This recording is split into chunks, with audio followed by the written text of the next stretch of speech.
watching Bookish Films. My name is Shannon, and today we will be comparing the book and the movie of The Hate U Give by Angie Thomas. Let's get started, everyone.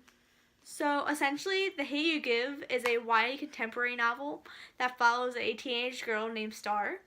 And unfortunately, Star has to experience the death of her childhood best friend named Khalil, who unfortunately died by being shot by a police officer at a traffic stop for almost no other reason than just simply being black. So the story primarily focuses on the events that occurred after the shooting, and also Star simply just trying to find her place in the world because she is a black girl that lives in a primarily black neighborhood, and yet she goes to a primarily white private school.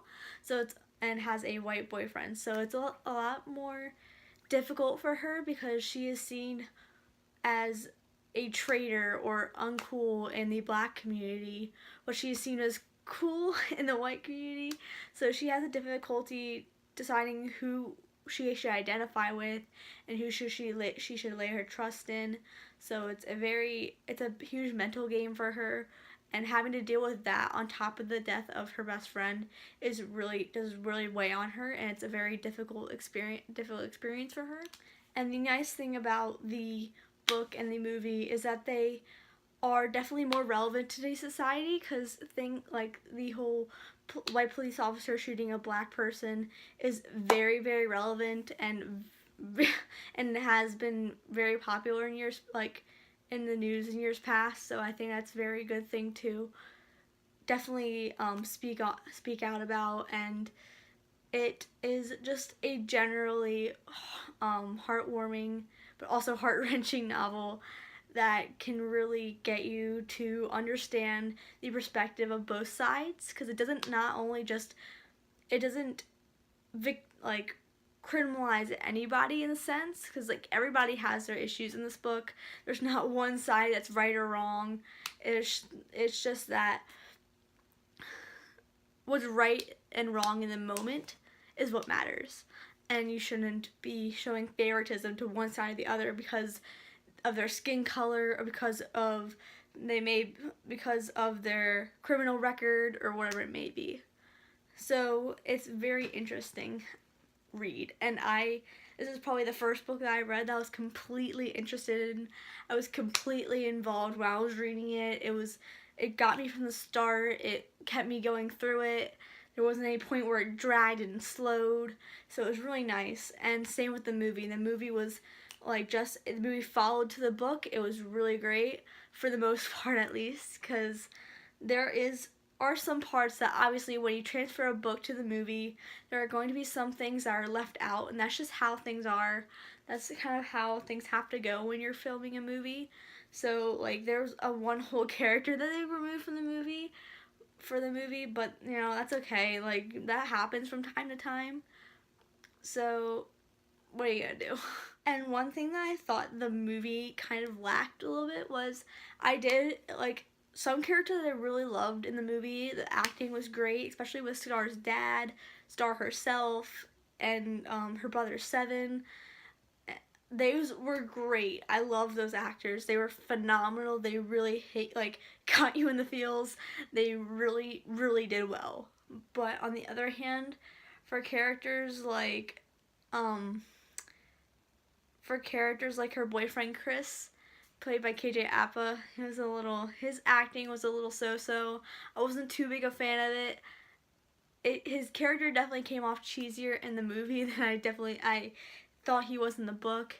And also, I wasn't a fan of the casting of Sabrina Carpenter for Haley. I got her character in the movie, but I definitely think the book definitely ended up pushing her character a little bit more and showing Star's anger because the whole point of Haley was to show Star's and just the overall black community's frustration with whites and how they don't understand, and you really can't understand something unless you're in the situation, and that was the point of Haley's character in the story. And I feel like the book really kind of used her in a more pivotal and important way. Although, in my opinion, I think the movie definitely did a very good job at really hitting the major events and getting those to hit close to home, especially the riot. Like, there were riot scenes that were so moving, and I feel like that was just so much easier to watch when it was in the movie rather than having to read in the book. Because yeah, you can make something intense in your brain and suspenseful, but in the movie it really just like is definitely a lot more powerful, and just the emotion in it is so phenomenal, and that's where the acting really comes in. um it was just amazing. Like, Amanda Stenberg's, her acting in those scenes was so phenomenal, and it blew me away how amazing she was. And honestly, I feel like that's all I can really say about this book, other than I was kind of lost for words when I was reading this because I thought it was amazing. It was definitely a great read. I recommend it for any ages. My dad watched the movie and he liked it. He was like, "I'll read the book." Like, it was pretty good. Like, it's definitely something that makes you really want to talk about. It's definitely something that gets you thinking and wondering what kind of person you're being and who you're trying to portray yourself as. So it's a phenomenal book, and I definitely recommend that you read it and recommend that you go watch the movie. I think they're both phenomenal options. They both follow the same plot, so it's definitely a lot better. It's definitely a great experience, and I love it. So that's it for this video. I recently created an Instagram and it's at bookish_films. So I would love for if you would go over there and follow and like my pictures. And I try to post as much as I can, so please go over there and check it out. And subscribe, like, and comment on this video because I would love to continue adding more videos to this channel. And that's it for now. You have watched Bookish Films. See y'all later.